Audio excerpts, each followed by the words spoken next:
awale jaamac salaad ayaa xabsiga loo taxaabay shalay gelinkii dambe ka gadaal markii ciidamada booliisku ay ka qabteen meheradu ka qaxweynayay awale ayaa waxaa lagu xiray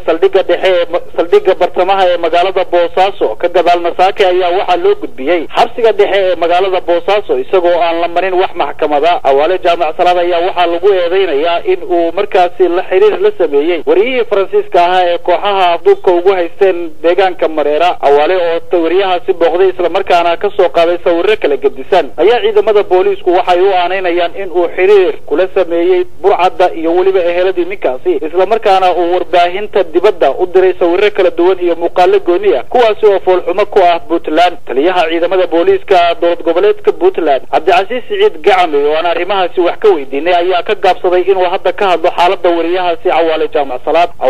salaad ayaa horay waxa uu ahaan jiray wariye ka tirsan TV-ga ETN sidoo kale waxa uu shaqeyn jiray warbaahinta radio Garowe ee wuxuuna xubin uga ahaa markaas uga soo warrami jiray deegaamada gobolka Bari awale jaamac salaad ayaa iminka waxa uu ku jira xabsiga dhexe ee magaalada Boosaaso isagoo aanu markaasi kula kulanay xabsigana waxaanu loo diiday inaanu ka qaadno wax cod ah oo markaasi aanu warbaahinta u gudbino xaaladda awale jaamac salaad ayaa iminka wanaagsan walow uu sheegay in xornimadiisii laga qabtay lamana oga goorta maxkamad la soo taagi doono dhanka kale wasiirka wasaaradda kalluumaysiga iyo kheyraadka badda maamul goboleedka Puntland oo madaxweyne Cabdi Muuse u xilsaaray arrimaha wariyaha Faransiiska ayaa waxa uu ka dhawaajiyay in aan wax madax furasho la siinin kooxaha afduubka ku haysta ninkaasi wuxuu sheegay in uu xiriir la sameeyo odayaasha dhaqameedka ay ka soo jeedaan beelaha markaasi kooxaha afduubka ninkaasi uu haysta waxa uu wasiirku sheegay in markaasi ninkaasi uu yahay nin dambiile qaran isla markaana dowlad goboleedka Puntland ka galay dambi maxkamadna la soo taagi doono sida daraadeedna ay iminka hawlaha uu guurtida ama hogaamiye dhaqameedyada uu la sameeyo ay u marayaan meel wanaagsan isla markaana uu filayo sida ugu dhaqsaha badan in gacanta maamul goboleedka Puntland ninkaasi la soo gelin doono Mahad Yuusuf Bile Radio Garowe Boosaaso.